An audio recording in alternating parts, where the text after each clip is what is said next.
Bonjour à toi jeune padawan, j'espère que tu vas bien et bienvenue dans cette nouvelle vidéo YouTube. Aujourd'hui nous allons voir ce qu'a donné le marché par rapport à la vidéo de la semaine dernière. Donc nous allons voir ensemble si mes prévisions étaient justes et on va faire ensuite le billet pour la semaine prochaine. Alors tiens-toi prêt à ton carnet et surtout n'hésite pas à poser tes questions dans les commentaires si tu en as, ça m'aide à adapter le contenu pour la prochaine fois. On se retrouve sur le DXY en weekly. La semaine dernière, ici, à ce niveau-là, on avait énormément de liquidités à aller chercher. Pourquoi? Parce que c'est au-dessus des derniers hauts que se cachent les stops des vendeurs. Donc le marché, il est venu chasser tous les stops ici, c'était une liquidité majeure. On le rappelle, ici, on avait une sell side qui a été récupérée encore une fois par une mèche. Donc ça, c'est une chasse au stop. Et ensuite, forcément, on se demande quel est le prochain sens, quel est le prochain attrait pour le prix. Et donc là, on l'avait dit la semaine dernière, c'était un billet qui était haussier. Lorsque je me mets en daily, on voit que le marché a atteint la target qui était donnée la semaine dernière. Et oui, ici, c'est un IFVG suivi d'un FVG, ce qui est un fort attrait de liquidité pour le prix. Donc le marché est venu clôturer, d'accord, les ordres à ce niveau-là. Il est venu clôturer le déséquilibre qu'il y avait ici parce que le prix ne livre jamais parfaitement. Et maintenant, nous allons repartir sur de nouvelles bases en faisant le billet. Donc, on va se mettre en weekly, d'accord. On va tracer le previously weekly high et le previously weekly low. Nous allons ensuite nous mettre en daily et faire la même chose.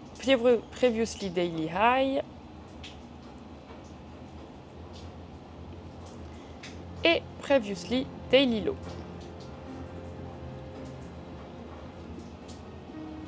Voilà. Donc là, on peut voir déjà que la bougie de vendredi, elle est venue retracer un petit peu la semaine qu'on a eue, la semaine haussière qu'on a eue. Les prochains objectifs, on a le Previously Daily Low. Pourquoi? Parce qu'on n'est vraiment pas loin. Et juste en dessous du Previously Daily Low, tu as un petit Fair Value Gap. Tu as aussi un volume imbalance à ce niveau-là. Donc un volume imbalance, c'est quoi? Là, on est d'accord, tu as ta bougie haussière, donc le niveau de clôture de cette bougie est ici. Normalement, la prochaine bougie aurait dû ouvrir directement ici. Elle ouvre au niveau de fermeture de la précédente bougie. Mais là, nous avons un écart. Donc le prix de la prochaine bougie, il est ici. Et donc on voit qu'il y a un écart entre la fermeture de la précédente bougie et l'ouverture de celle-ci. Donc ce petit vide ici, on l'appelle chez ICT un volume imbalance. C'est un volume de déséquilibre. D'accord? Il y a un petit vide de liquidité par ici. Donc là, on a pas mal d'attrait au niveau du prix.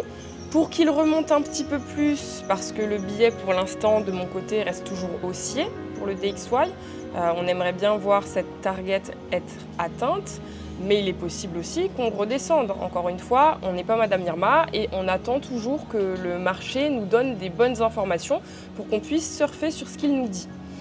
Donc là, pour ma part, les premiers objectifs seraient le Previously Daily Low. Et, ça nous permettrait de rebondir dans ce petit FVG là. On a aussi juste en dessous du volume imbalance un petit FVG ici. Voilà. Et ce qui est intéressant, c'est que regardez, ici, j'ai un dernier haut. Et comme je l'avais dit dans la précédente vidéo, lorsqu'un haut ou un dernier bas est récupéré d'un mouvement franc, un mouvement qui laisse des déséquilibres derrière lui, c'est une signature de l'algorithme qui nous dit « Eh oh, là je change de sens, d'accord, je crée du vide pour pouvoir monter ». Donc lorsque j'ai ce dernier haut qui a été récupéré et que ici j'ai un petit FVG, c'est un niveau très intéressant. En général, les déséquilibres qui cassent la dernière structure, ils sont assez intéressants. Le marché va souvent chercher à revenir dedans. C'est les FVG à forte probabilité parce que forcément tous les FVG ne sont pas bons à prendre. Il faut comprendre comment détecter les zones en fait, où le marché a envie d'aller retracer dedans avant de continuer dans sa direction.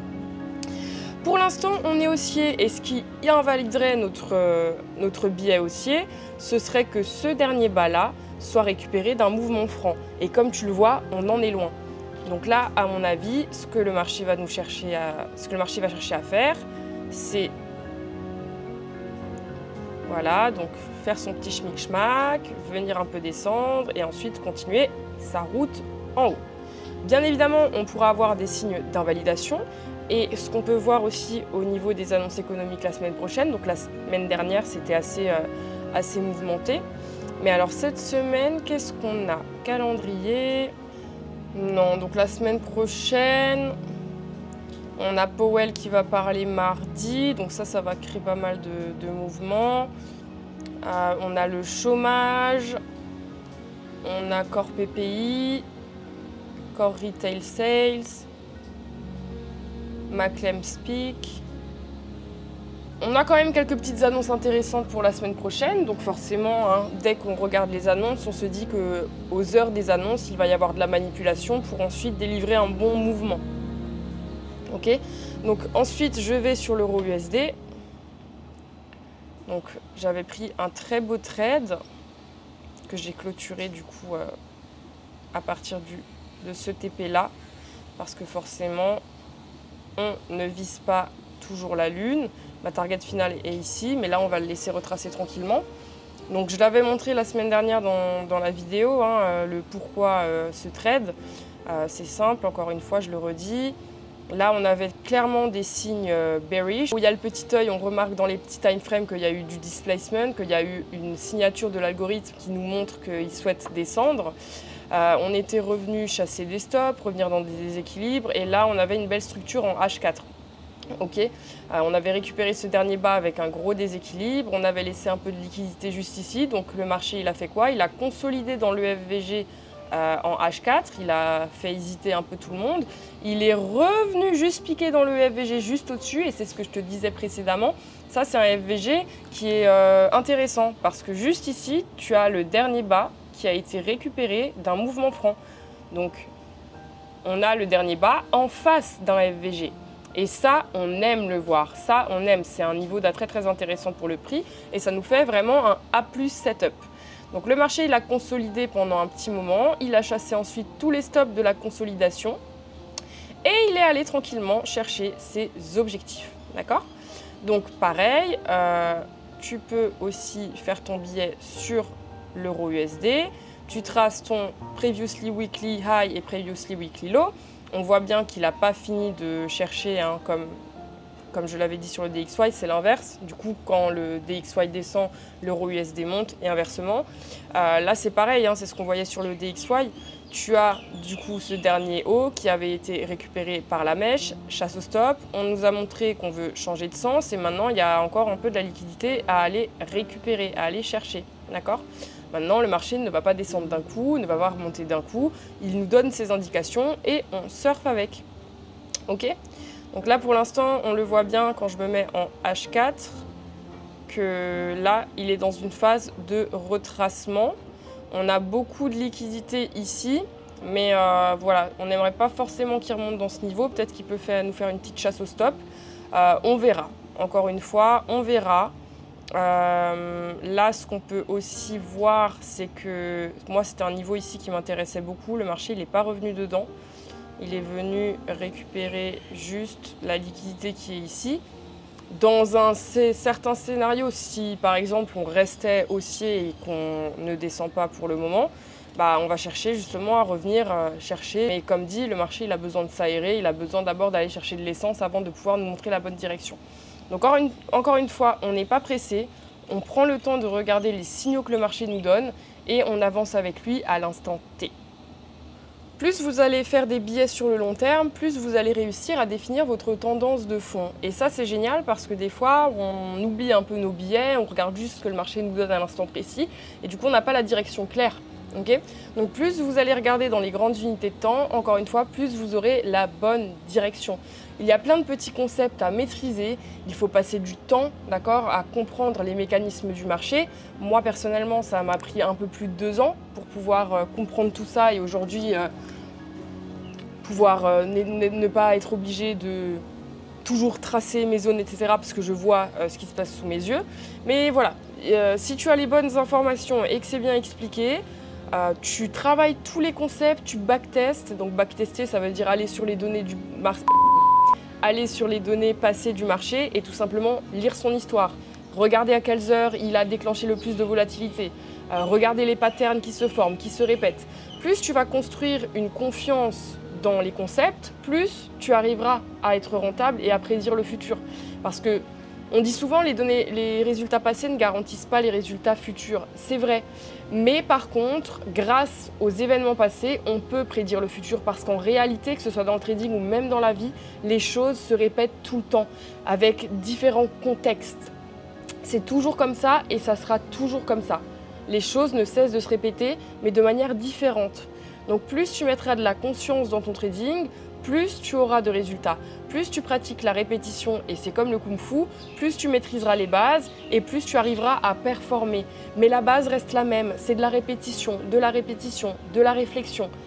Revoir les bases, encore et encore. Et oui, c'est chiant, parce que le trading n'est pas censé être stimulant.